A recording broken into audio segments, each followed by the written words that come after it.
भी on board करने में थोड़ा सा टाइम लग सकता है। और अभी लेबनान वालों ने कहा भी है कि आप जो भी डील करिए लेबनान को हिस्सा में रखिए, हालांकि हमसे आप पूछ नहीं रहे हैं। इस बात को लेके थोड़े से नाराजगी भरा टोन लेबनान से जरूर आया है, लेकिन जो संकेत मिल रहे हैं कि जिस 14 पॉइंट पे डील हो रहे हैं उसमें से लेबनान शायद इसमें शामिल है, और ये हो जाता तो वाकई काफी राहत की बात होगी। सुनील सर, आप भी होपफुल हैं? आप भी बड़ा पिछले एक दो ढाई महीने से ट्रम्प साहब की बातों को बड़ा फॉलो करते रहे हैं। नहीं, देखिए, होप तो हर बार hope lies eternally in the human breast, वो तो होता ही है। पर मुझे ना अभी भी I am not fully confident कि, क्योंकि ऑयल की जो प्राइस मैंने देखा, मैं उसमें उतना रिएक्शन नहीं देखा मैं ऑनेस्टली। 92 94 3-4 दिन से चल रहा है। अब आज भी देख रहा था तो it went down up to 85 97, Brent की बात कर रहा हूँ, और अभी वापस अभी 87 को बढ़ गया है।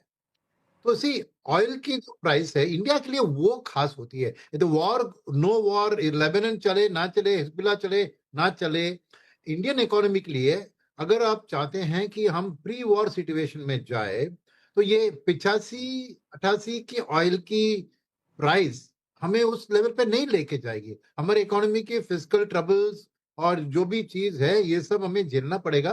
तो एक इंडिया स्पेसिफिक मैं मानता हूं कि ये प्री वॉर ऑल्सो, और अनुराग जी मुझसे साथ कहेंगे, pre war India was not the favourite country for FIS.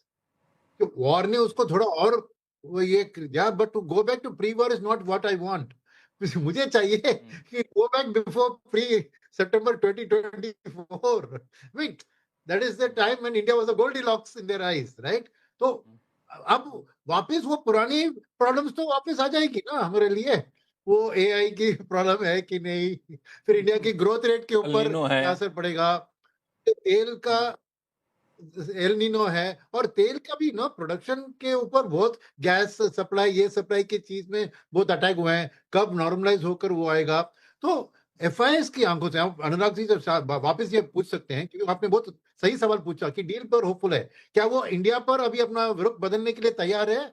वो पूछना चाहिए आप उनको, बिकॉज इंडिया अंडरलाइन जो इश्यूज नहीं, एफआईएस के मन में आप है, एक ऑयल रिसेंटली आया वो हट गया है, बस वो हटेगा थोड़ा, बट फिर भी not to pre war levels.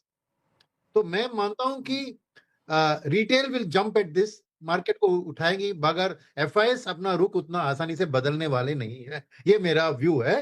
तो वापस आप शायद अनुराग जी से पूछ लीजिए। नहीं नहीं, बिल्कुल आपने सवाल जो पूछा था वो अनुराग जी सुन भी रहे थे। अनुराग जी। लक्ष्मण जी, देखिए, तो समय बदल चुका है।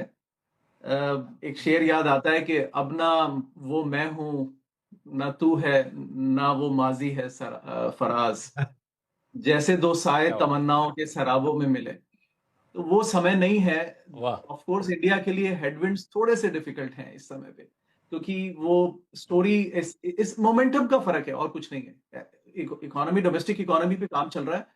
मैं इस सेटअप को लाइक करता हूं क्योंकि गवर्नमेंट प्रेशर में है। आप हमेशा मेरा नजरिया जानते हैं कि इंडिया का और किसी भी डेवलपिंग कंट्री का चैलेंज रहता है कि गवर्नमेंट बड़ी कंप्लेसेंट हो जाती है और कंट्रोल ज्यादा एक्सरसाइज करती है। अब आपने प्रेशर में देखा कि गवर्नमेंट ने स्टेप्स ऐसे लिए कि कंट्रोल्स थोड़ा सा लेट गो करना शुरू किया।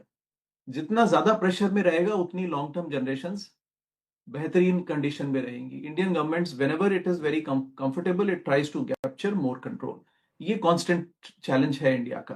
तो ये कंडीशन अच्छी है, चाहे वो थोड़ा सा डिफिकल्ट टाइम है, लेकिन this is very helpful, because otherwise if the moment government is comfortable, वो फिर इन्वेस्टर्स को लॉन्ग टर्म में हानि पहुंचाता है। अभी भी देखिए स्टेप्स जो लिया, बहुत छोटा सा स्टेप लिया, डेट को किया कैपिटल गेन से फ्री, लेकिन इक्विटी को रहने दिया, राइट? तो दिस इज नॉट ये राइट्स, मतलब I think we should keep the government under pressure little more time, right? और वो है अभी इस समय नजरिया एफपीआई एकदम से चेंज नहीं करेंगे, थोड़ा मोमेंटम इंडिया के साथ नहीं है, लेकिन they want to see more direction, right? देखिए, अब उनको ट्रिगर ज्यादा चाहिए, राइट? एक बार अब हवा का रुख बदलता है ना, तो उसको वापस मोड़ने के लिए फिर थोड़ा सा ट्रिगर ज्यादा चाहिए होता है।